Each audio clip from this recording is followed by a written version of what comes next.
Bonjour à toutes et à tous et bienvenue dans ce webinaire sur l'inclusion financière des réfugiés. Je suis Anouche Bezelgue, l'éditrice du portail FinDev. Ce webinaire est organisé en partenariat avec Convergence. Dans le monde, plus de 79 millions de personnes ont été déplacées de force à cause d'un conflit ou de persécutions. Pendant longtemps, le secteur financier a refusé de considérer cette population comme un segment viable. En effet, les réfugiés souffrent de nombreux préjugés. Ils seraient constamment en mouvement et ne resteraient que peu de temps dans leur pays d'accueil. Cependant, plus de 78% des réfugiés le sont de manière prolongée et de nombreuses études démontrent qu'ils sont solvables avec des taux de remboursement aussi élevés que ceux des non-réfugiés. Dans ce webinaire, nous discuterons des bonnes pratiques pour les fournisseurs de services financiers afin d'accompagner ces populations. Nous nous pencherons notamment sur les cas du Liban et de l'Ouganda, deux pays qui accueillent de nombreux réfugiés. L'impact du Covid-19 sur l'accès aux services financiers pour les réfugiés sera également abordé. Donc, avant de commencer cette session, quelques rappels techniques. Il s'agit d'une diffusion audio. Les microphones des participants resteront muets pendant toute la durée du webinaire. Vous pouvez poser vos questions à tout moment pendant le webinaire, donc en utilisant la fonction chat. N'oubliez pas de préciser à quel panéliste vous vous adressez. Nous répondrons aux questions à la fin du webinaire. Pour être sûr que nous voyons votre question, sélectionnez All Participants dans le menu déroulant lors de l'envoi de la question. Et enfin, sachez que l'enregistrement du webinaire sera envoyé par mail à tous les participants et tous les inscrits. Donc, avec nous aujourd'hui, j'ai le plaisir d'accueillir Youssef Fawaz, qui est donc le directeur exécutif de l'IMF libanaise Al-Majmoua, Philippe Guichandu, le directeur du développement de la finance inclusive pour la Fondation Grameen Crédit Agricole, et Richard Dairo, expert en économie digitale et inclusive pour UNCDF. Donc, concernant le déroulé du webinaire, nos trois intervenants présenteront leur expérience sur l'inclusion financière des réfugiés, donc pendant environ 45 minutes, et ces présentations seront suivies par environ 30 minutes de questions et réponses. Donc, je vais maintenant laisser la parole à Youssef Fawaz, qui va partager avec nous l'expérience d'Al-Majmoua. Youssef, c'est à vous. Merci Anouche. Bonsoir tout le monde. Donc je vais parler brièvement de l'expérience plutôt assez longue finalement de Al-Majmoua avec les réfugiés dans le contexte du Liban. Un tout petit aperçu au début. Next, Anouche. Donc, juste pour situer un peu l'institution d'Al-Majmoua, qui est une ONG spécialisée dans la microfinance et qui est finalement la plus grande institution de microfinance dans le pays. La structure telle qu'elle était presque fin 2019, parce que les choses ont bien changé depuis, mais ça c'est tout à fait un autre sujet, le fait qu'on soit dans une crise économique très grave et le Covid en plus qui exacerbé une situation difficile. A fait que nos effectifs ont diminué. Mais jusqu'à la fin de l'année passée, nous avons 30 bureaux à travers le pays, à peu près 500 employés, dont presque 300 agents de crédit. Nous avions 90 000 clients actifs avec un encours d'à peu près 100 millions de dollars. Et sur ces clients, nous avons, au fil des années, plus ou moins 15% étaient stables, des clients étaient un minimum de clients, étaient des migrants ou des réfugiés. Donc, historiquement, Al-Majmoua, c'est toujours servi les populations, a toujours servi les populations de réfugiés. Tout au début, clairement, nous avions travaillé avec les Palestiniens, qui, eux, ont un statut un peu spécial parce que finalement, ils sont au Liban depuis un peu plus que 75 ans. Mais malgré cela, ils sont considérés comme réfugiés, ils sont sujets à des restrictions légales et au niveau du travail et au niveau des activités économiques dans lesquelles ils peuvent s'engager et vivent pour la plupart encore dans des camps et qui sont assez limités géographiquement dans le pays. Donc ça, c'était déjà un cas, mais comme ils sont là depuis assez longtemps, pour nous, il était normal, depuis qu'on a commencé à travailler, de travailler avec les Palestiniens. Depuis, en 2006, on a eu une guerre entre Israël et le Hezbollah au Liban en juillet 2006 qui a duré une trentaine de jours et qui a occasionné 1 million de déplacés en interne, donc, dont une grande partie des clients de Al-Majmoua. Donc ça aussi, c'était une expérience pour Al-Majmoua de travailler avec des gens qui ont été déplacés et à qui il a fallu des fois entre 8 et 12 mois avant de pouvoir revenir chez eux. Nous avons aussi travaillé avec des Irakiens qui ont fui la guerre d'Irak en 2007-2008. Et finalement, le gros des réfugiés, c'est des Syriens qui ont commencé à venir au pays avec le début de la guerre civile en Syrie vers fin 2011, début 2012, et qui sont toujours là. Next. Donc, les statuts des réfugiés, juste aussi un petit aperçu, finalement, les réfugiés, mais je suis sûr que la plupart des gens dans l'audience savent plus ou moins ces quelques chiffres. C'est juste pour montrer que le Liban est assez haut placé en termes de nombre de réfugiés, au-delà du million, donc on est dans les top 10%, 10 pays qui ont des réfugiés. Et next. Et on a la particularité, vu que c'est un petit pays avec autour de 5 millions d'habitants, d'avoir le plus haut taux de réfugiés par habitant au monde. Donc, comme vous voyez sur ça, et de loin, on dépasse la plupart des pays. Donc, au haut de la crise syrienne, le Liban avait accueilli autour de 1,5 million de réfugiés syriens pour une population totale d'à peu près 4 millions, 4,5 millions. Donc, clairement, 23 à 25% de la population c'était des réfugiés. Next. Et à l'inverse, par exemple, du cas des Palestiniens qui sont plus ou moins groupés dans des camps de réfugiés, les Syriens, comme vous voyez, ces petits points rouges sur la carte montrent la distribution de où ils se sont installés. Et comme vous voyez, donc depuis 2012, où les nombres étaient encore faibles, 25 000, au-delà, jusqu'en avril, les Syriens qui ont fui la guerre en Syrie s'étaient répartis un peu partout dans le pays, là où ils ont pu trouver soit de la famille, soit des connexions, soit un endroit où ils ont pu travailler ou pouvoir loger. Donc, pas de camp, ou en tout cas, s'il y avait des camps, ils ont été très petits. Et le gros est, comme vous voyez, distribué à travers le pays. Next. Donc, Anouche a bien souligné le point principal du fait que beaucoup d'IMF ou de services financiers ne s'occupent pas de réfugiés. Et ça, parce qu'il y a plutôt des préjugés et des idées qui ne sont pas tout à fait correctes. Par exemple, le concept que la plupart des réfugiés sont transitoires. Clairement, étude après étude et cas après cas, on montre qu'au-delà de 60% sont déjà réfugiés depuis plus de 10 ans. La majorité vivent dans des camps. Ça aussi est une conception qui est un peu erronée. Seul un tiers, en fait, vit dans les camps. Et même dans les camps, surtout les camps qui deviennent larges et qui ont une grande population, il y a de grandes activités économiques et ça devient souvent des pôles économiques en soi. Il y a l'idée aussi que les réfugiés n'ont pas accès à la technologie, ni ne savent comment l'utiliser. Et ça aussi, ça a été montré que ce n'est pas du tout correct. Les réfugiés ont largement accès, surtout à la technologie mobile, surtout les dernières 10 années. Comme vous pouvez l'imaginer, ils l'utilisent pour rester en contact avec des familles qui sont restées au pays ou avec d'autres qui ont fui vers d'autres pays que le pays dans lequel ils sont accueillis. Ils l'utilisent pour vérifier le prix des produits de base, pour envoyer et recevoir de l'argent, s'il y a du digital financing qui est disponible, ou recevoir une aide humanitaire, comme c'était le cas au Liban.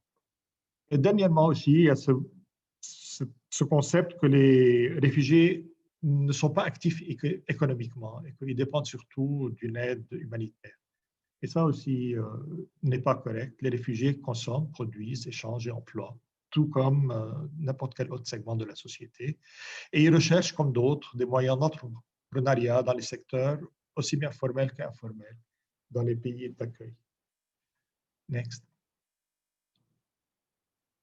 Donc, quels sont les besoins des financiers des réfugiés?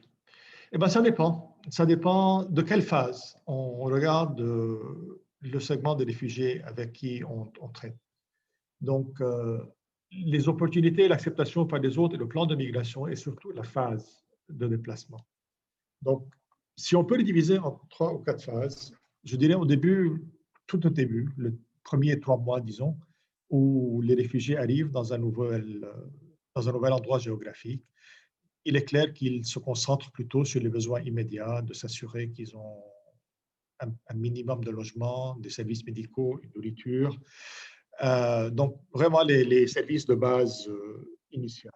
Des fois, il est fréquent que des réfugiés aient à payer des dettes qu'ils ont encourues en essayant de quitter le pays pour un pays d'accueil qui soit plus sûr pour eux. En deuxième phase, le déplacement initial, les premiers 12 mois, la première année, maintenant, clairement, le focus est plutôt sur le logement, la langue, s'il se fait qu'ils sont dans un pays d'accueil où la langue est un peu différente. Au Liban, ce n'était pas tellement le cas. Les Syriens et les Libanais parlent exactement le même dialecte. La scolarité pour leurs enfants et bien sûr une recherche de travail pour pouvoir commencer à générer un revenu, pour pouvoir subvenir aux besoins de leur famille. Entre 1 et 3 ans, les déplacements prolongés, on commence déjà à mettre l'accent sur l'amélioration aussi bien de l'habitat que sur le niveau de vie. Et ce qu'on considère plutôt tendance à la permanence au-delà de 3 ans, donc les réfugiés commencent à se concentrer sur l'amélioration des moyens de subsistance, tout comme les clients nationaux de nos services. Next. Donc, il y a bien sûr des raisons pourquoi les populations réfugiées sont exclues financièrement. Il y a des tas de justifications. Mais surtout, je pourrais me baser sur quatre grandes lignes ou 4 caractéristiques. Le premier est typique et on le rencontre un peu dans tous les pays. C'est toujours la première réaction dans un pays d'accueil. Donc, cette idée que les réfugiés sont un fardeau économique et sur l'infrastructure. Vous entendrez souvent les gens vous dire non, non, impossible, l'économie du pays ne peut pas accommoder autant de gens, ne peuvent pas subvenir à leurs besoins. L'infrastructure du pays est déjà en crise, on ne peut pas. Mais finalement, time and again, comme je dirais, ces choses ne se sont pas avérées correctes. Les réfugiés sont actifs économiquement, ils consomment, donc ils achètent aussi auprès de la population locale, ils louent des maisons et des activités dans les milieux où ils sont installés. Et donc, ils participent à la vie économique autant que tous les autres nations. Il y a la question de la légalité et l'éligibilité. Il y a bien sûr tout pays, tout gouvernement essaye de contrôler et d'avoir une vision sur les populations de réfugiés qui sont dans le pays d'accueil. Et des fois, la façon dont les gouvernements traitent varie. Je peux dire qu'au Liban, par exemple, avec les Syriens, ça a été plutôt difficile. Ça veut dire qu'il y a eu des tas de contraintes en termes de papier, en termes de permis de séjour, en termes de permis de travail, qui devaient tous être monnayés. Et ça a rendu la condition des réfugiés syriens plutôt difficile. Ce qu'on a observé au Liban dans notre expérience, c'est que le gouvernement est toujours inquiet quand on parle de livelihood ou de subsistance ou d'efforts économiques avec les réfugiés. Parce qu'immédiatement, dans leur tête, ce qui devient le stéréotype, ouais, donc on va les aider à s'installer dans le pays, ils ne vont plus jamais revenir chez eux. Donc, en tout cas, dans le cas du Liban, le gouvernement a tout fait pour essayer de limiter l'aide économique. Ils étaient bons pour qu'on aide en termes de grants, mais dès qu'il s'agit d'aider économiquement, c'était une autre paire de manches avec le gouvernement. Et ça a mis des limitations sur le travail qu'Al-Majmoua a pu faire avec les réfugiés. Le troisième point qui est aussi assez fréquent, c'est qu'il y a un manque d'information, manque de contact ou bien des informations erronées sur les réfugiés qui finissent par alimenter une perception que c'est des clients qui sont à haut risque, qui sont sûrement surendettés, qui ne savent pas gérer leur argent correctement, et que donc tout prêt à cette population est un prêt à haut risque. Et dernièrement, il y a bien sûr cette idée, pas d'idée, mais il y a bien sûr la réalité en fait, que les réfugiés sont un peu mobiles. Ils sont dans un pays d'accueil, on ne sait jamais s'ils le sont temporairement. Il y a des gens qui veulent continuer leur voyage pour un autre pays d'accueil qui soit plus accommodant, qui veulent retrouver une famille dans un autre pays. Et donc, donner un prêt à quelqu'un qui est temporairement chez vous peut être une question. Mais c'est rarement le cas que la majorité finisse par être comme ça. Nous l'avons vu chez nous, par exemple, avec les Irakiens, qui étaient vraiment de passage au Liban et qui ont voulu aller s'installer avec de la famille ailleurs. Mais avec les Syriens, par exemple, on a observé, malgré le fait que des pays sont liés et limitrophes, nous avons observé assez peu de Syriens qui sont rentrés chez eux à cause de la guerre qui a continué et qui continue de façon durante jusqu'à aujourd'hui. Next. Donc, y a-t-il motivation pour les fournisseurs de services financiers à servir la population de réfugiés? Écoutez, pour moi, la réponse est claire et bien sûr que oui. Pour nous, en tout cas, à Al-Majmoua, c'était au cœur de notre mission sociale et on trouve que c'était absolument non seulement normal, mais éthique et notre devoir de pouvoir se pencher sur une population qui est venue en masse dans notre pays et qui cherche par tous les moyens à survivre et à avoir une vie décente. Et donc, pour nous, il était tout à fait normal qu'on puisse travailler avec les réfugiés. Next. Next. Mais comme il y a ces quelques points qui font que la perception des réfugiés sont plutôt un peu plus de haut risque, donc on a ajouté aux critères d'éligibilité pour pouvoir évaluer les dossiers de crédit. Donc j'en donne quelques exemples dans le tableau que vous avez en face de vous. Les risques de mobilité, par exemple, les risques de crédit.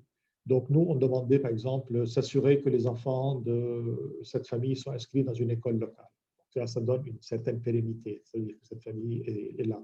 On demande aux voisins de voir combien de temps cette famille était sur ce même lieu. Donc, ça aussi, ils disent que c'est des Syriens qui sont là depuis 2 ou 3 ans. De nouveau, ça donne un sentiment de pérennité.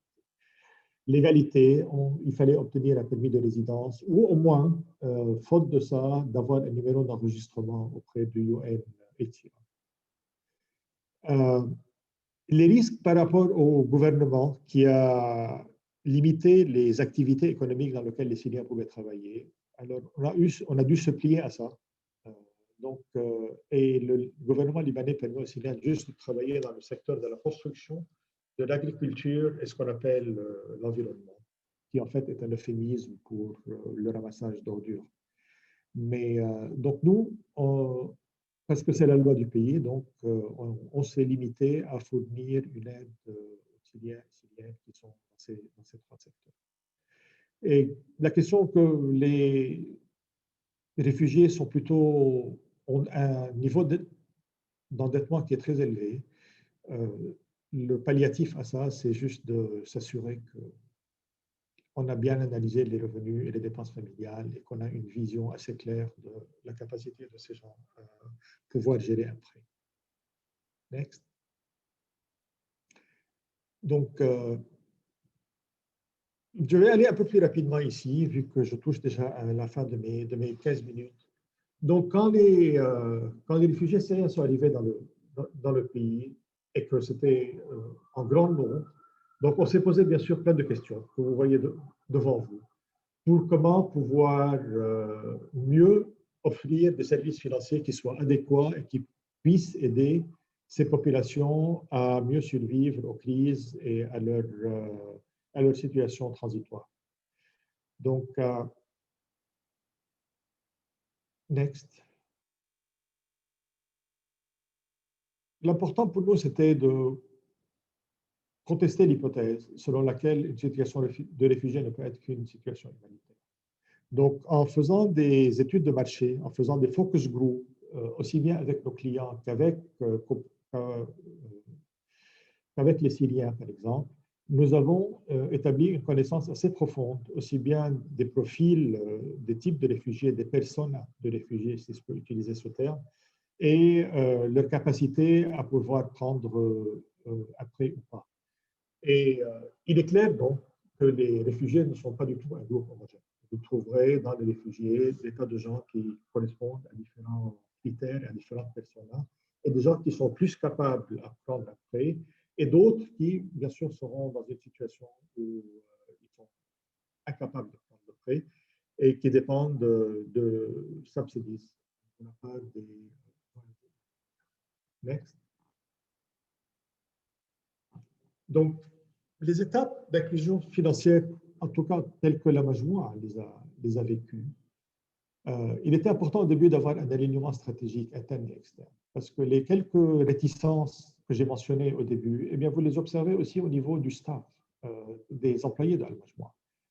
Cette perception, par exemple, qu'ils vont nous prendre notre boulot, qu'ils vont taxer notre système économique d'une façon, eh bien, chez beaucoup d'employés à Al-Majmoua, cette idée était déjà perçue. Donc, il a fallu faire un buy-in au niveau de la population, de notre propre staff pour pouvoir commencer à servir ce secteur. Nous avons mené des études de marché pour mieux connaître et mieux répondre à leurs attentes.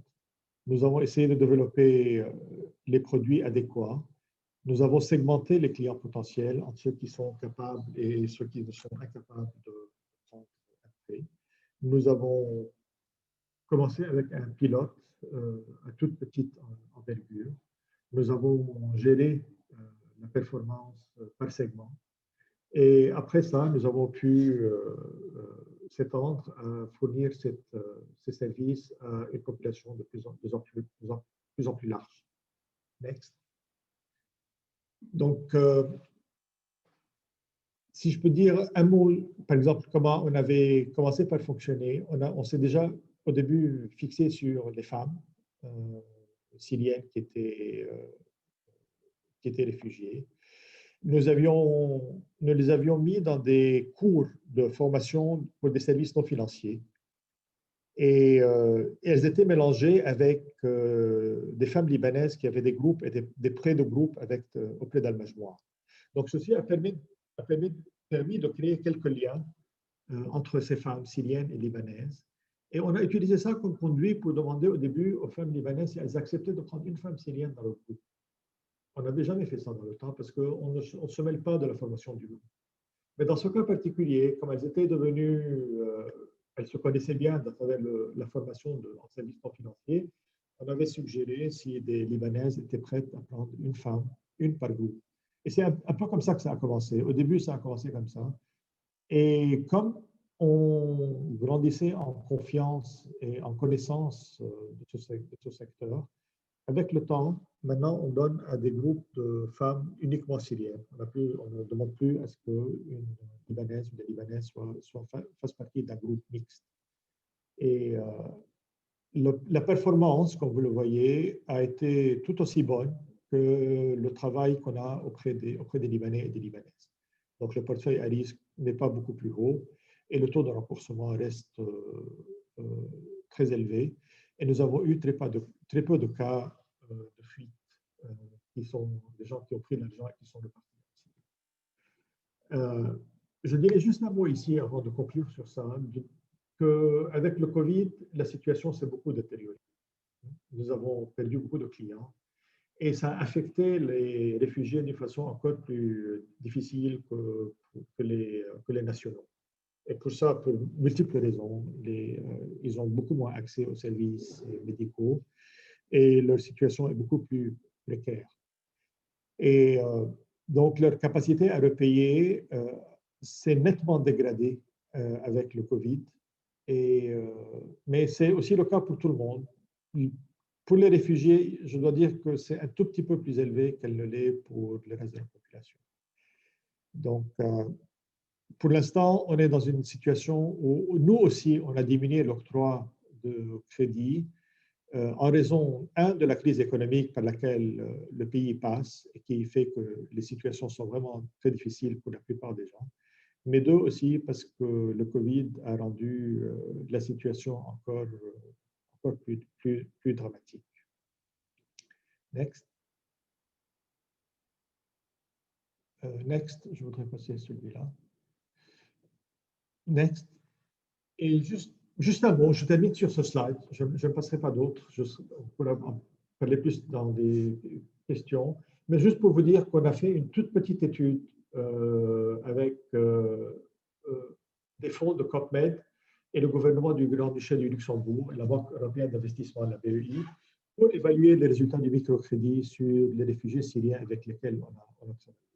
Donc, sans vouloir trop aller dans ce sens, ce n'était pas une étude extrêmement large, mais elle a pris un sample et on les a revisités un an après.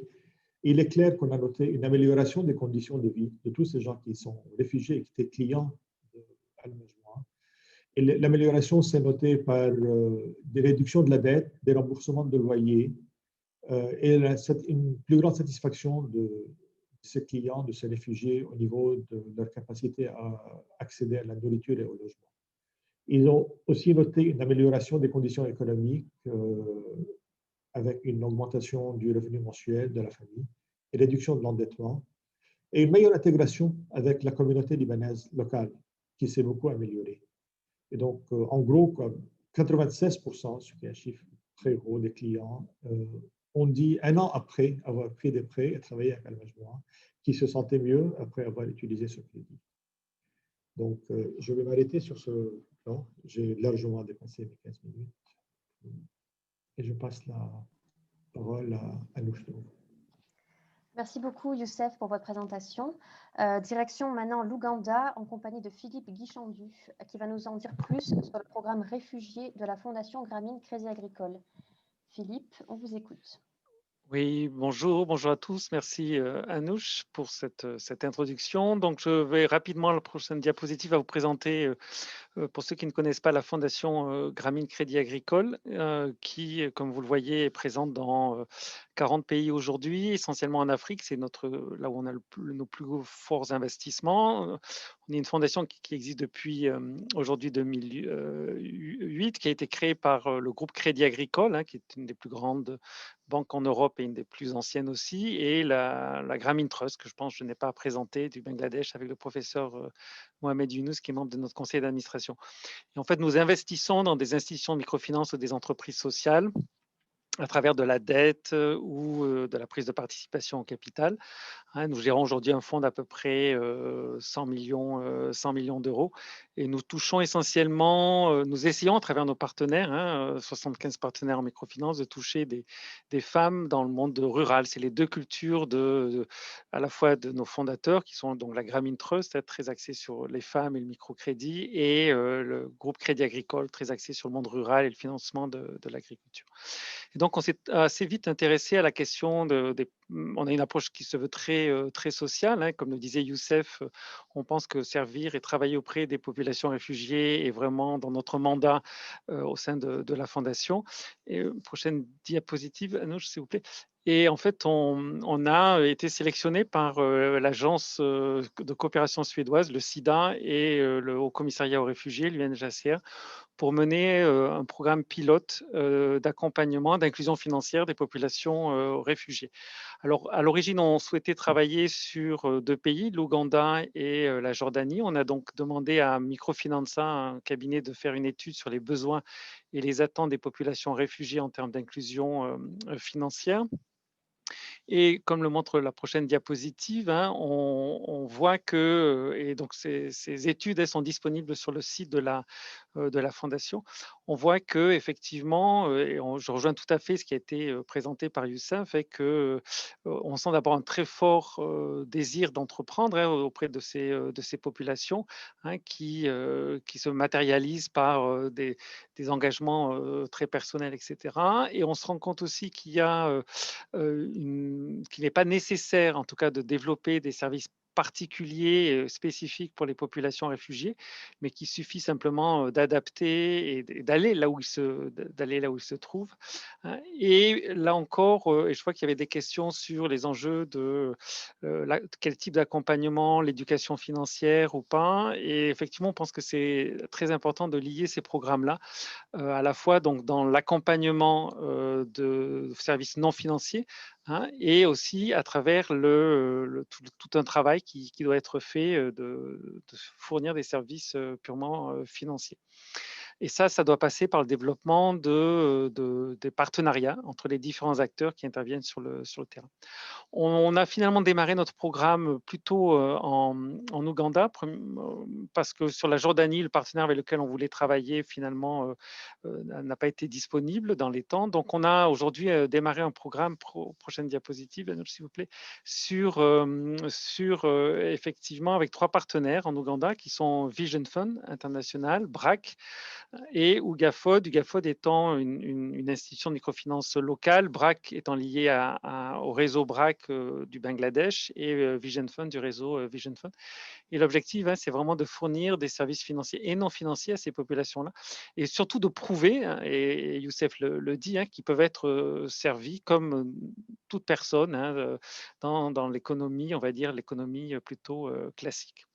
Donc, le mécanisme qui a été mis en place, et prochaine diapositive, s'il vous plaît, c'est de fournir. Alors, la fondation, ce qu'elle fait, c'est qu'elle va fournir à ces trois institutions un prêt sur un schéma classique. Nous, en général, on fait des prêts de 3 ans avec 1 an de période de grâce, avec toujours en monnaie locale et avec un taux d'intérêt qui correspond au taux d'intérêt du marché.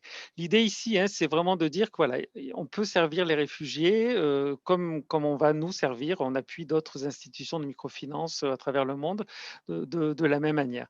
Là où il y a peut-être une différence, hein, c'est certainement la nécessité d'accompagner avec de l'assistance technique. Et c'est pour ça qu'on gère, nous, une subvention, hein, qui est fournie par le SIDA et qui nous permet d'intervenir à 2 niveaux.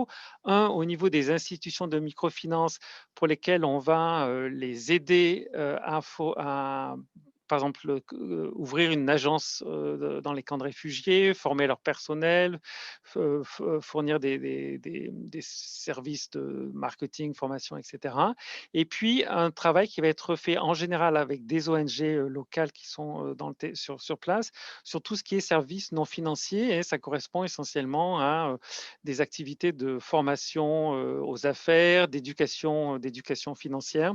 Donc, comment accompagner ces réfugiés pour que le prêt qu'ils vont recevoir va réussir à améliorer leurs conditions de vie. Donc, on a choisi effectivement, prochaine diapositive, l'Ouganda. Alors, juste avant, ça a été un peu dit par Youssef, hein, mais quand on a fait notre préétude, hein, ce dont on s'est effectivement rendu compte, hein, c'est qu'il y avait de la part des institutions de microfinance peu d'appétence pour travailler auprès de ces populations, lié à 3 critères particuliers. Je ne reviendrai pas trop là-dessus, hein. C'est le risque de réputation et la crainte et les préjugés de nos sociétés vis-à-vis des réfugiés, et Youssef en a beaucoup parlé. Les enjeux juridiques, hein, et notamment, j'ai vu qu'il y avait des questions sur les problématiques. On verra que c'est un enjeu de tout ce qui est identification en microfinance et la KYC, Know Your Customer, savoir qui sont vos clients exactement, etc. Et puis, le dernier point, c'est aussi toute l'ignorance qu'il peut y avoir sur ces populations qui sont, comme l'a dit encore Youssef, considérées à risque. Donc, prochaine diapositive, on a travaillé sur l'Ouganda. Ici, vous avez la carte de l'Ouganda. Vous apercevez les districts dans lesquels où se trouvent la plupart des réfugiés en Ouganda. Il faut savoir que l'Ouganda, c'est le premier pays en Afrique subsaharienne en termes d'accueil de réfugiés. Il en accueille aujourd'hui plus d'1,4 million sur une population de 44 millions de personnes, essentiellement des personnes qui vivent dans le monde rural. Et ils ont eu vraiment 2 vagues de réfugiés. La plus ancienne, elle est dans le sud avec les réfugiés qui viennent de la RDC, du Rwanda, du Burundi, et puis le nord avec des réfugiés qui viennent essentiellement du Sud-Soudan, mais aussi de l'Érythrée. Et puis vous avez une part de réfugiés aussi qui sont à Kampala. Et ce qu'il faut savoir, c'est que l'Ouganda est un des pays en termes de législation qui est le plus favorable pour les populations réfugiées en termes d'octroi de documentation. Ils ont accès à de la terre assez facilement, assez rapidement. Ils peuvent se déplacer, ils peuvent faire tous les métiers. On verra, enfin, l'étude qu'on avait fait par exemple sur la Jordanie montrait que c'était beaucoup plus contraignant. On a donc commencé ce programme, prochaine diapositive, avec nos 3 partenaires. Donc ici, le plus ancien a démarré en 2019, c'est avec Vision Fund qui a démarré dans le nord du pays avec l'ouverture de 2 agences, qui a été suivi en mars de cette année par Ugafod qui a démarré une agence, et puis BRAC qui avait envisagé de démarrer juste en juin, a dû repousser ça à cause évidemment du Covid, et aujourd'hui est sur le point de démarrer avec 3 agences un peu plus au centre et quand même encore dans le nord. Sachant que Vision Fund va ouvrir à nouveau 1 ou 2 autres agences dans le nord, ainsi que Ugafot qui devrait ouvrir une nouvelle agence.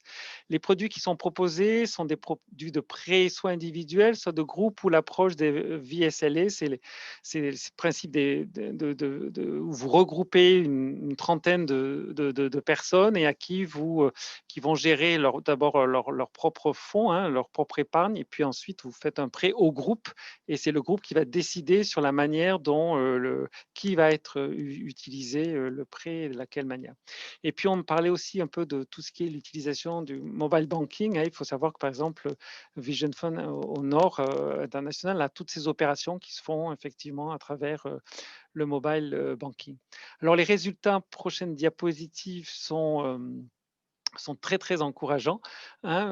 Alors c'est vrai que BRAC, vous voyez, a juste commencé le mois dernier, pardon, ses activités. Donc on est pour l'instant juste dans des activités de services non financiers, mais on voit qu'on a déjà réussi à toucher plus de 10 000 personnes grâce à des services non financiers, et près de 8 000 personnes à travers des prêts. Donc Vision Fund qui a commencé le plus tard et le plus en avance sur ça.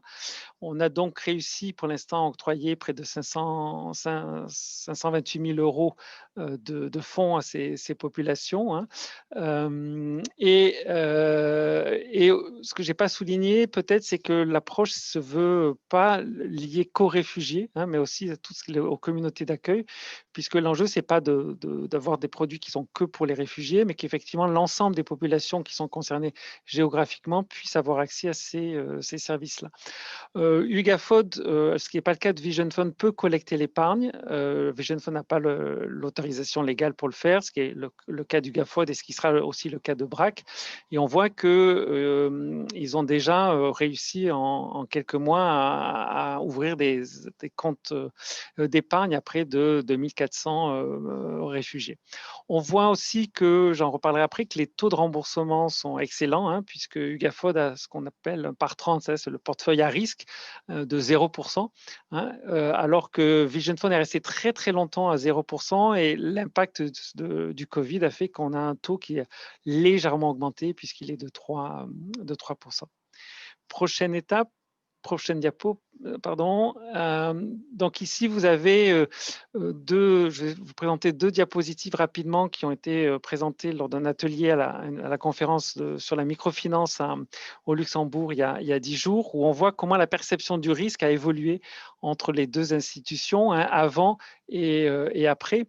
Et on voit bien, hein, que on est sur des risques, des perceptions qui ont quand même évolué entre le risque de retour qui était très perçu, qui l'est beaucoup moins par la suite, parce qu'effectivement, comme le dit Youssef, on se rend compte que c'est des populations qui, au final, restent très stables et souvent ont l'intention de rester longtemps dans les pays d'accueil, hein, et que finalement, le risque de réputation a été pas du tout mentionné.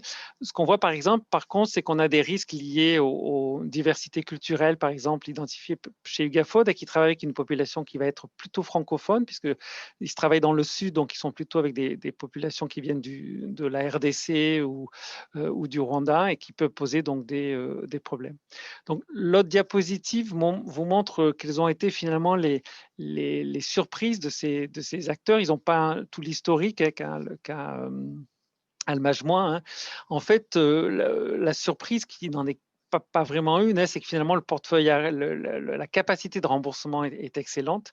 Et ce qui était intéressant, c'est de voir que suite à la crise du Covid, hein, c'est même finalement les réfugiés ont mieux remboursé que les clients de ces institutions dans le reste du pays, hein. Et ça, c'est un signe qui est quand même très très fort par rapport à ça. C'est des gens qui sont beaucoup plus loyaux finalement dans les remboursements et qui ont une meilleure résistance aussi sur les zones d'intervention dans lesquelles ils sont. Ce qu'on a par contre confirmé, hein, c'est que ça reste des populations plus fragiles avec des possibilités de fournir des garanties pardon, qui étaient beaucoup plus faibles, et ce qui fait qu'on va en général vers des prêts de taille plus faible, et ça rend effectivement l'approche parfois un peu plus risquée, même si au final, hein, on est encore sur des taux de remboursement qui sont très très importants. On va passer aux 2 dernières diapositives parce que je vois que le temps passe. Donc quels sont les défis auxquels, hein, on est confronté? Alors il y avait d'abord l'approche, hein, qui est promue par Vision Fund dans le Nord, hein, qui est sur cette approche de groupe, hein, et qui fait qu'on reste quand même pour l'instant sur des montants très très faibles. On parle de prêts moyens autour de 37 $, alors que la plupart des personnes souhaitent effectivement avoir accès à des prêts beaucoup plus importants. Donc là, l'idée, c'est vraiment de pouvoir leur permettre, comme le fait par exemple Ugafod dans le Sud, d'avoir accès à des prêts individuels, pas forcément des prêts de groupe, qui leur permettraient d'avoir des montants plus importants. On s'est rendu compte, il y a beaucoup d'ONG, hein, qui travaillent sur les questions d'inclusion financière, et notamment à travers cette méthodologie de groupe. Et on s'est rendu compte qu'il fallait quand même souvent accompagner les groupes pour mieux formaliser leur fonctionnement interne. Il y a des enjeux un peu de comptabilité, tenue de compte, etc. Et donc là encore, hein, l'accompagnement avec des services non financiers est tout à fait crucial.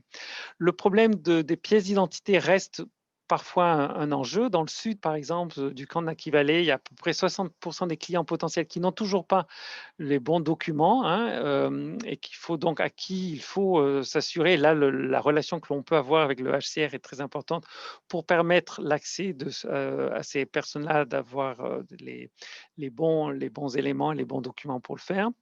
Il y a des logistiques qui sont difficiles. Il faut savoir qu'en Ouganda, ce n'est pas des camps fermés, c'est des camps qui sont très étendus sur des zones géographiques. Vous n'avez pas l'impression de rentrer dans un camp, hein, quand vous allez plutôt dans une zone géographique qui est délimitée.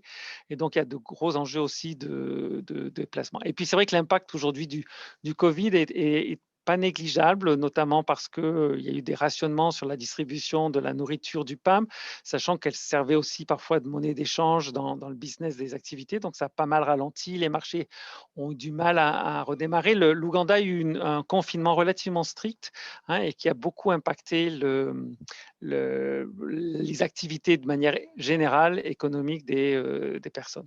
Et puis, dernière diapositive, et je vais en terminer là, avec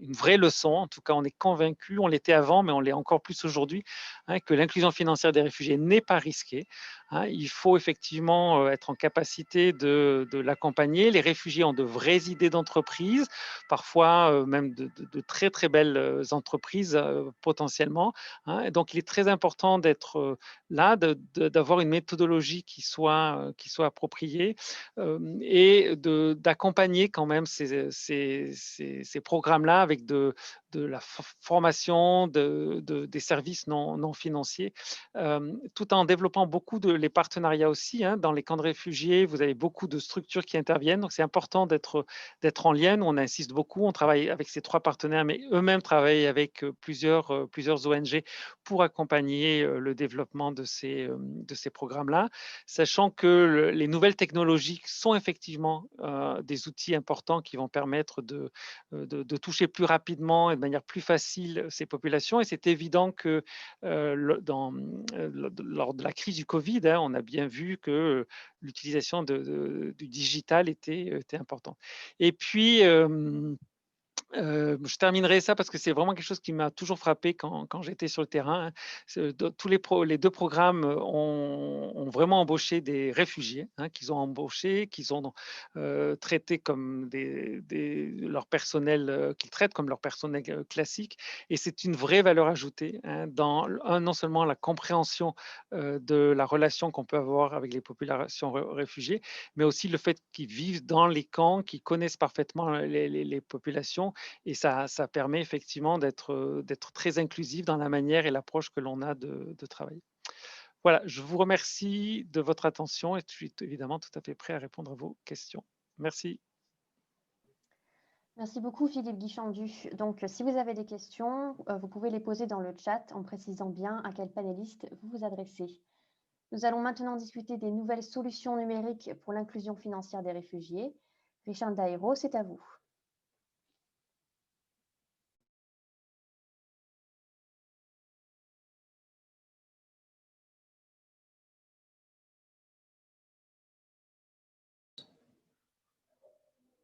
Je partage mon écran.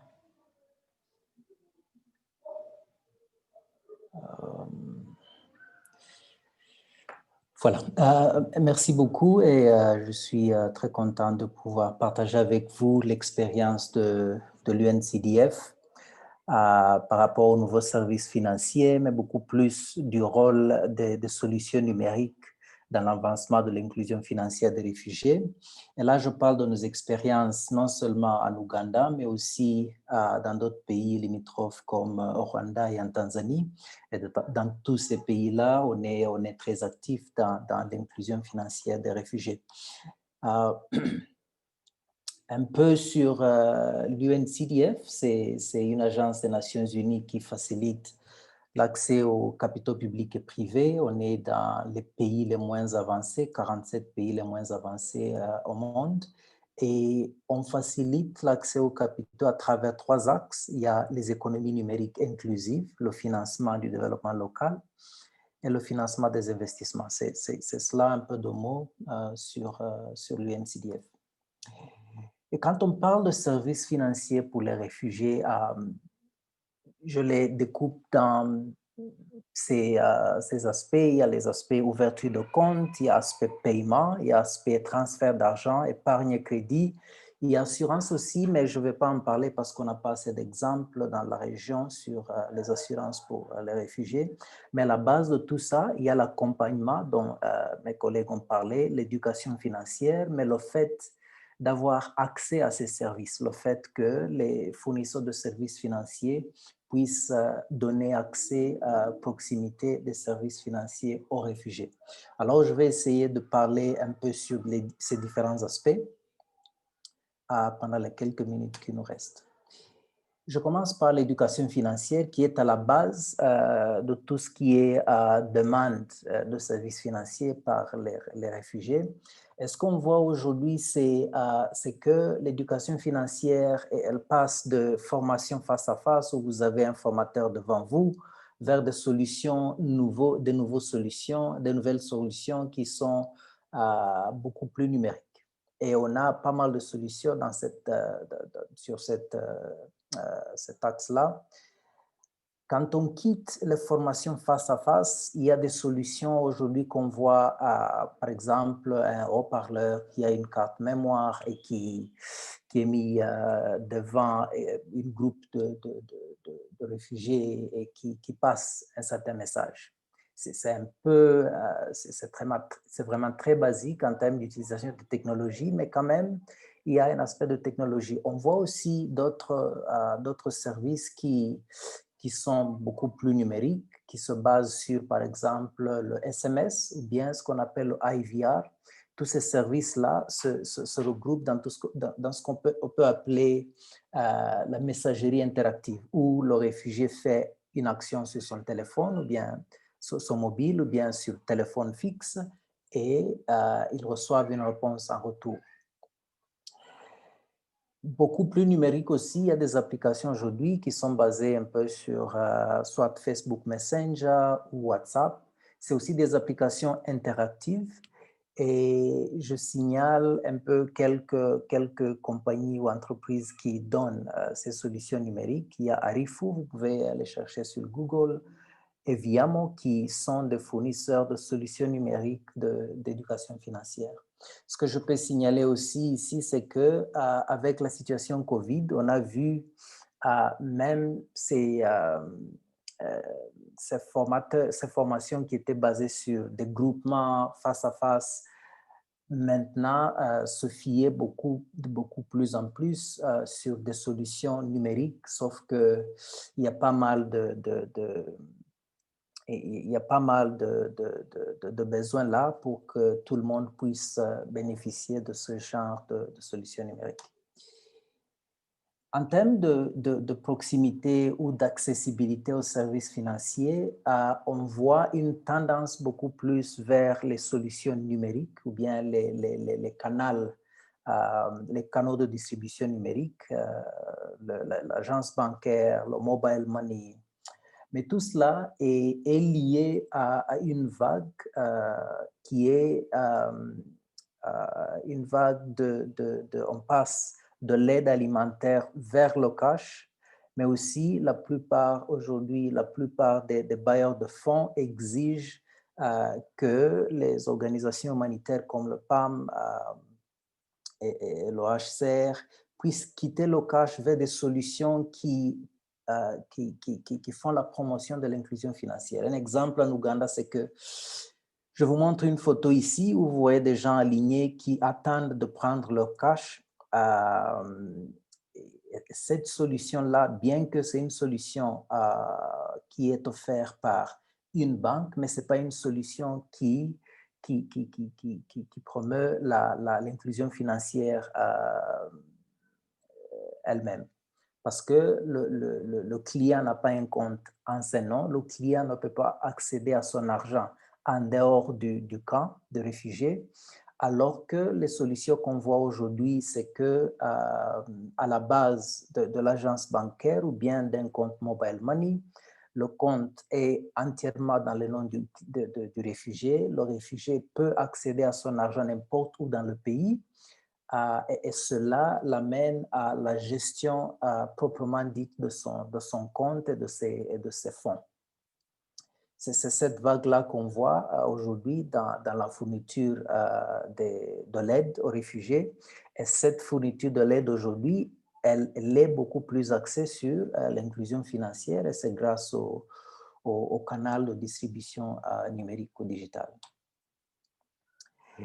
Mon prédécesseur en a parlé. L'un des grands défis dans cette tendance vers l'inclusion financière des réfugiés, c'est la question identité. Il y a une question aussi que j'ai vue. En Ouganda, la plupart des réfugiés ont ce qu'on appelle une attestation de réfugié, mais on est quand même à un niveau assez, je ne dirais pas élevé, mais à un niveau qui augmente de réfugiés qui commencent à avoir des cartes d'identité biométriques et électroniques. Et ces cartes d'identité-là leur permettent d'accéder à toutes sortes de services financiers, que ce soit mobile money ou ouvrir un compte en banque. Et cela se fait aussi dans d'autres pays. Je donne là des aperçus sur des cartes d'identité des réfugiés dans les pays de l'Afrique de l'Est. Il faut dire que les attestations de réfugiés ont été impliquées dans pas mal de fraudes, dans l'accès des cartes SIM de façon frauduleuse, et les autorités vraiment poussent à ce que tous les réfugiés puissent avoir des cartes biométriques électroniques, et cela pour leur permettre d'avoir accès à ce genre de services financiers formels. Le transfert d'argent est un autre service qui est très utilisé par les réfugiés. Et ce qu'on voit, ces trois aspects dans ce service de transfert d'argent, c'est l'aspect du mouvement de l'informel. Il y a pas mal de services de transfert d'argent qui sont informels. En Afrique de l'Est, on parle de Hawala. On peut les appeler des courtiers dans l'envoi d'argent. À un courtier qui est à la base à la source de l'argent et un courtier qui est à l'envoi de l'argent, et ils échangent des mots de passe, mais c'est très informel. On voit aussi une vague de nouveaux acteurs dans le secteur formel d'envoi de l'argent. C'est des nouveaux acteurs qui se basent beaucoup sur la technologie et qui stimulent la concurrence, qui commencent à baisser les prix ou les coûts de transfert d'argent. Peut-être que vous connaissez certains d'entre eux, WorldRemit, RIA et pas mal qui commencent à concurrencer les grands comme Western Union et MoneyGram. La troisième vague qui est aussi, je dirais, propulsée par la numérisation ou la digitalisation, c'est le fait que toutes ces sociétés de transfert d'argent commencent à envoyer l'argent directement sur le compte du réfugié ou du client. Avant, ce qu'on connaît parmi les sociétés de transfert d'argent, c'est que vous allez sur un guichet et on vous donne le cash. Mais aujourd'hui, avec des intégrations avec les banques et les sociétés de téléphonie mobile ou de mobile money, c'est qu'il y a des intégrations directes et l'argent vient directement sur le compte. Et cela aide le réfugié à mieux gérer l'argent au lieu de tenir le cash dans sa main. Et encore une fois, cette vague-là est beaucoup plus propulsée par le fait qu'il y a la nouvelle technologie qui permet de faire ce genre d'intégration. En termes d'épargne et crédit, en Afrique de l'Est, particulièrement en Ouganda, la plupart du monde rural utilise ce qu'on peut appeler les groupes, les tontines, c'est des services informels.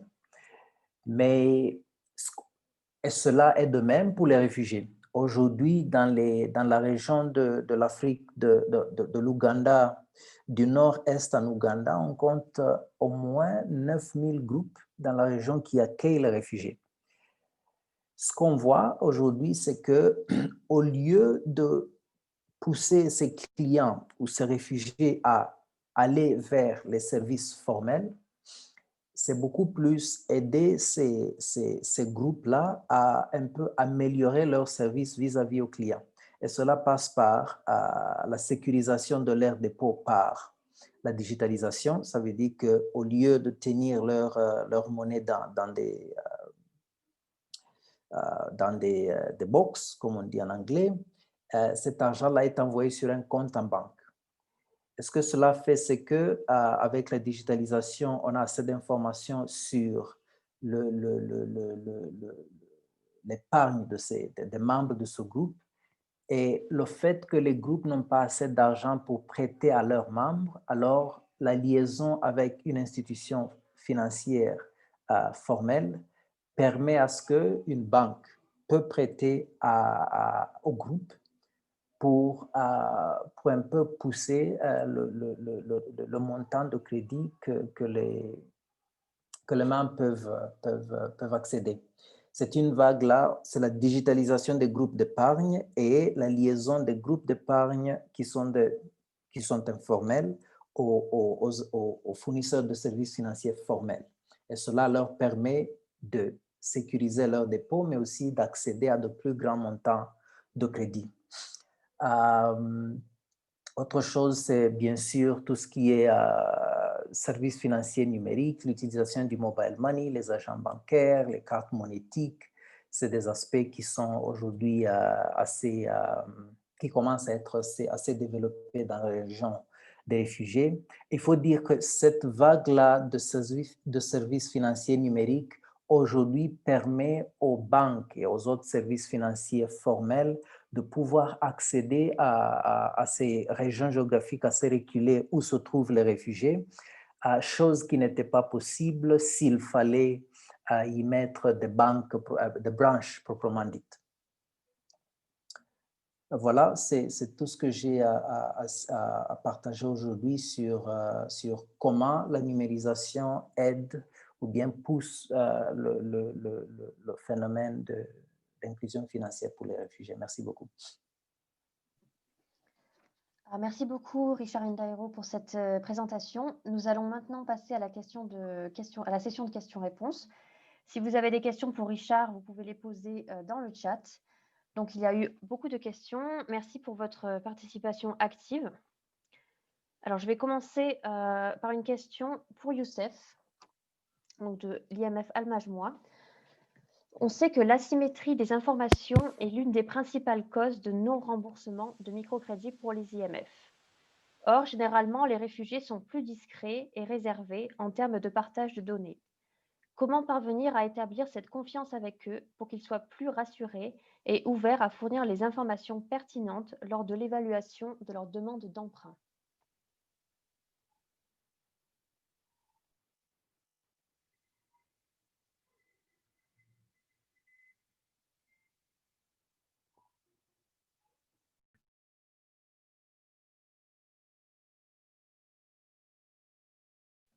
Vous êtes en muet, donc on ne peut pas vous entendre.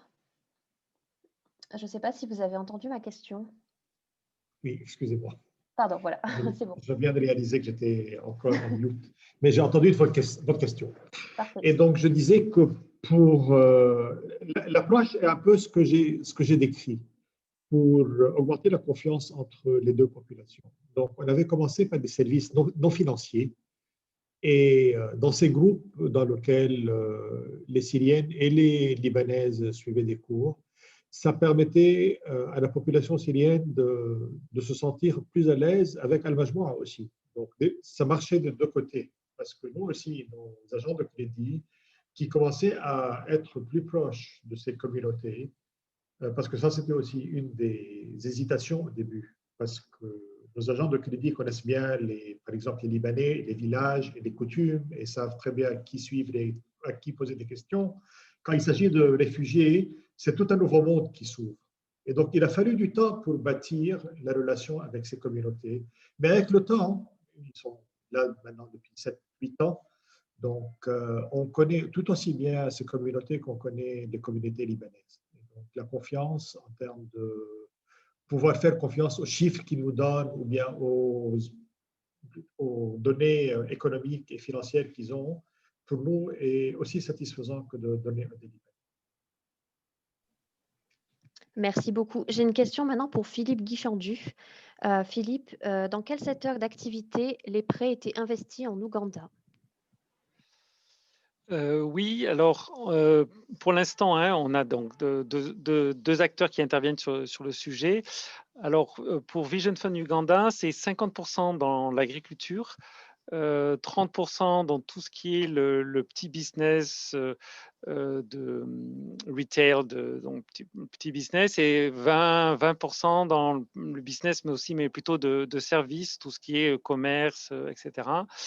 Alors que chez Ugafod, on est à 45, à peu près pareil, 45% dans le commerce et 50% dans l'agriculture.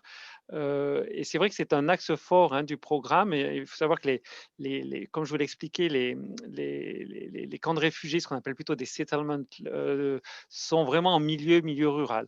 Hein. Et comme ils ont la possibilité ils sont en général, les réfugiés, quand ils arrivent, ils ont accès à de la terre.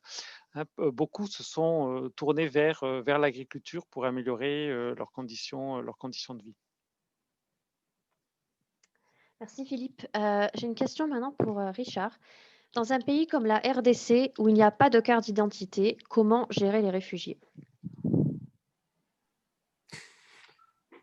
Oui, bonne question. En fait, ouais, ce n'est pas dans tous les pays qu'on a des cartes d'identité très formelles, même pour le reste de la population. Alors, ce qu'on voit, c'est, par exemple, des cartes d'identité fournies par le HCR quand il enregistre les réfugiés quand ils viennent. Ce genre d'identification peuvent être utilisés par les fournisseurs de services financiers en l'absence d'identité formelle de l'État. Il faut dire, Philippe en a parlé, qu'aussi en Ouganda, ce n'est pas tout le monde qui a ce genre d'identité.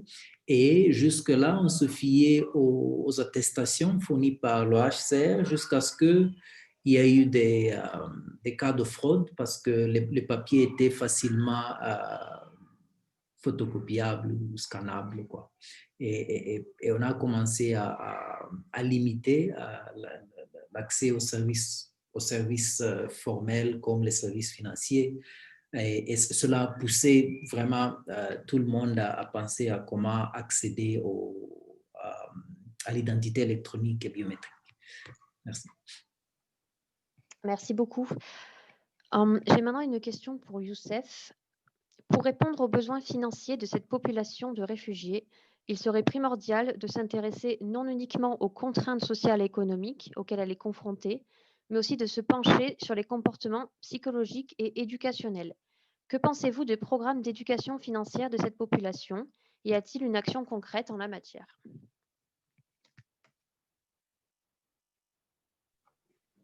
Absolument, je suis tout à fait d'accord. Et c'est exactement, en fait, l'approche qu'Al Majmoua a adoptée avec les réfugiés syriens. Parmi la panoplie de cours de formation et d'éducation financière qu'on offre, on a aussi des tas de social skills et de livelihood skills qu'on offrait aussi à nos clients réfugiés syriens. Donc, il est tout aussi important de travailler et d'avoir une approche, ce que j'appellerais holistique, quoi.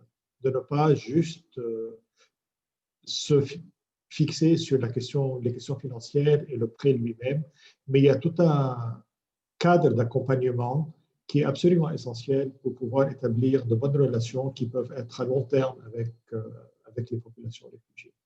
Absolument. Merci Youssef. J'ai une question pour Philippe Guichandu. Quelles sont les caractéristiques de vos services non financiers pour s'adapter aux situations des personnes réfugiées? En fait, les services, comme je l'expliquais, sont fournis par les...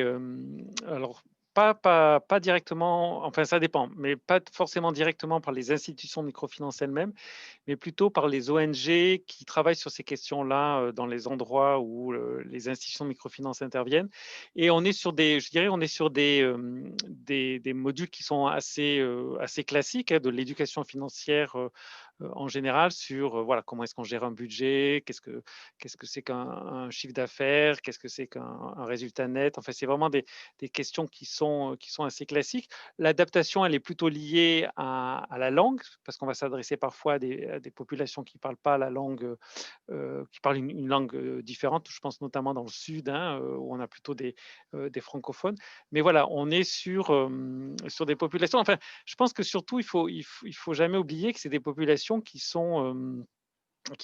viennent de leur pays d'origine ou eux-mêmes déjà avaient parfois un business, une activité, qui ont des niveaux d'éducation assez, là encore, assez variables, hein. On a des gens qui ont parmi les réfugiés, des gens qui ont des niveaux d'éducation relativement élevés, d'autres beaucoup moins, hein. Donc, c'est toute la capacité que vous avez en fonction des populations cibles avec lesquelles vous allez travailler, de faire en sorte que, effectivement, les programmes qui sont proposés sont adaptés.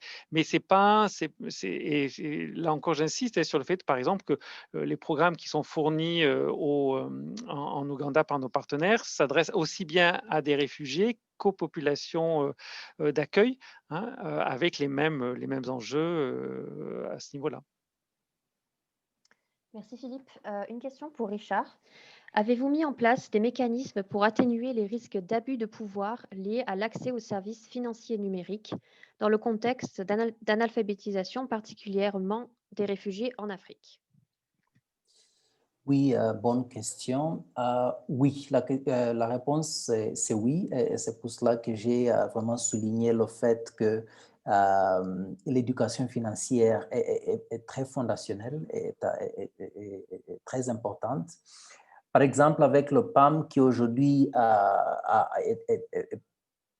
tend vers cash et digitalisation de son aide vers les réfugiés, avant de faire toutes sortes de migrations de l'aide alimentaire vers les comptes, il faut que les réfugiés passent par le training ou la formation sur l'éducation financière, sur comment s'adresser aux fournisseurs de services financiers, sur comment gérer son argent, sur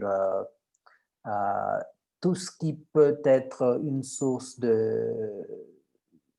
d'exploitation pour les réfugiés, que ce soit du fournisseur de services financiers ou bien des autres intervenants dans son environnement. La question est oui. Et comme j'ai dit, on a commencé par des formations face à face, mais aujourd'hui, on se voit avec la situation Covid, mais aussi pour des besoins vraiment de formation à l'échelle, utiliser des solutions beaucoup plus basées sur le numérique. Mais il faut dire que c'est le numérique qui accompagne la formation de groupe. Merci. Merci Richard. Une question pour Youssef maintenant. Qu'avez-vous fait au Liban dans le domaine de la protection des clients réfugiés en tant que consommateur de services financiers?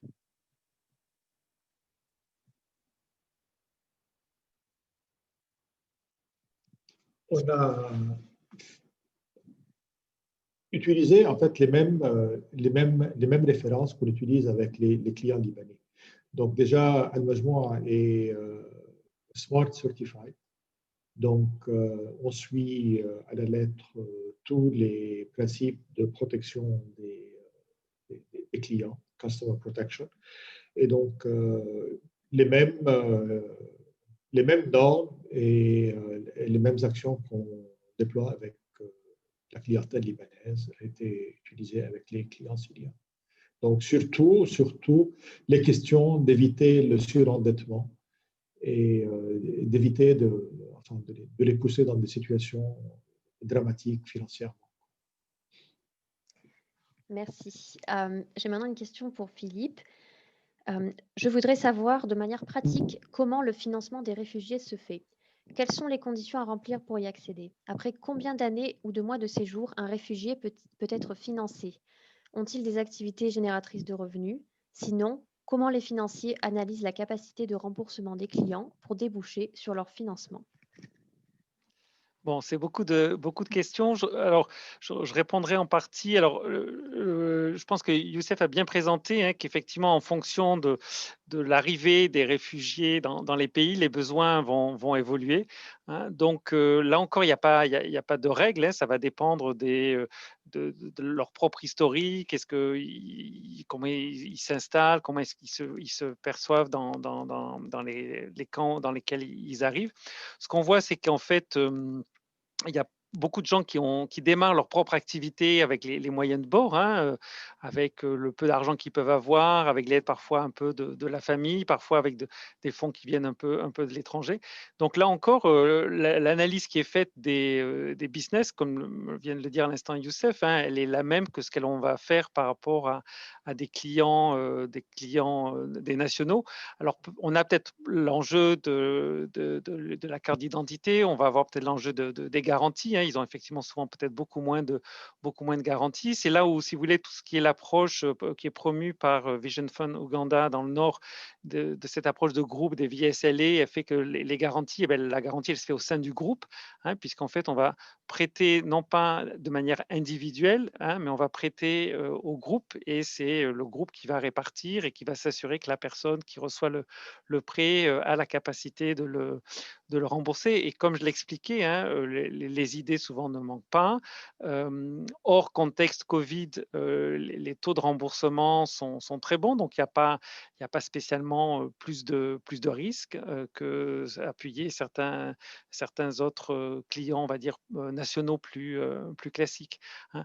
Donc après, c'est vrai que chaque institution, nous, on n'impose pas, en tant que Fondation Grameen Crédit Agricole, à qui on va prêter l'argent, on ne va pas imposer une méthodologie. Hein. C'est chaque institution qui a sa propre méthodologie d'apport. Donc certains UGAFO dans le sud va faire des prêts individuels, donc va étudier le prêt, le business plan et va évaluer la pertinence ou pas du prêt, le montant du prêt qui va être octroyé en fonction de la demande. Il y a après des prêts de groupe. Voilà. Donc là encore, hein, c'est, je pense, la capacité qu'a chaque institution en fonction de son approche, de sa connaissance des acteurs qui vont pouvoir effectivement financer et octroyer les prêts. Merci. J'ai maintenant une question pour Richard. Pourrais-je savoir quels sont les types de crédits les plus adaptés pour les réfugiés au niveau des risques principalement? Alors, en fait, le type de crédit est très lié aux activités économiques que font les réfugiés.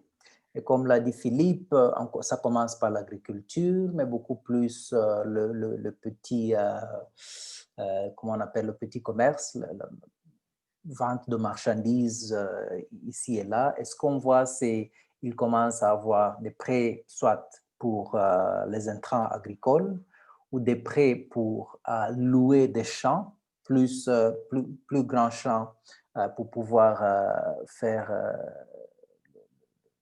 l'agriculture. Donc, agriculture, petit commerce et des fois, c'est des crédits pour améliorer leur ménage.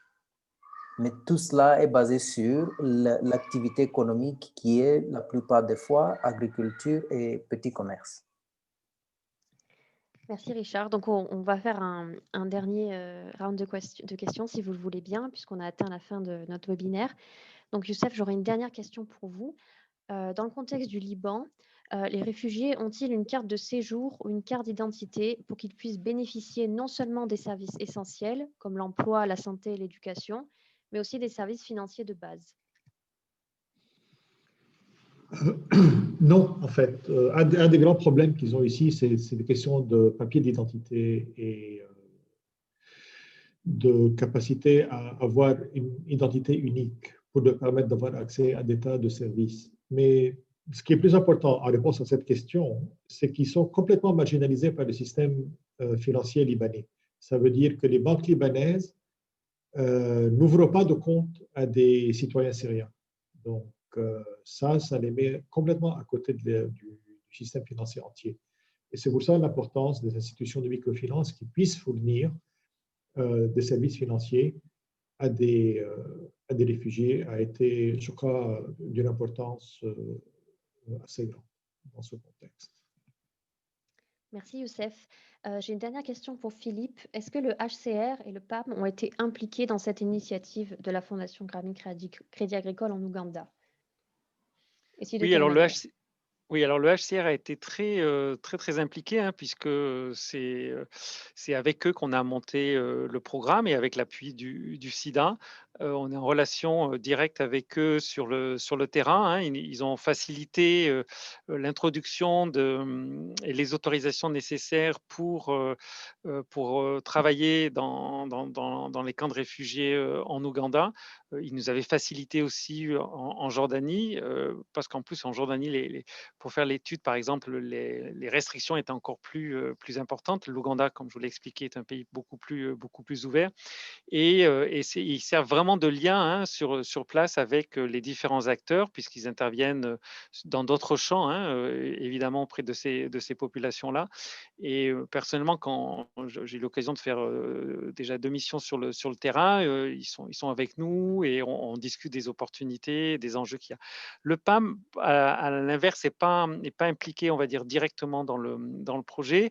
Alors, j'ai vu qu'il y avait aussi une question pour savoir est-ce que quelqu'un qui bénéficiait finalement d'un prêt voyait risquer de perdre ce que peut apporter le PAM. Non, hein, je veux dire, il n'y a pas de lien. C'est pas parce que vous avez un prêt que vous n'avez plus accès à ce qui est fourni par le PAM. Là, on voit qu'il y a des difficultés dans le cas du Covid parce qu'il y a eu des ralentissements et c'est un vrai impact parce que du coup, le business lui-même va un peu moins fonctionner.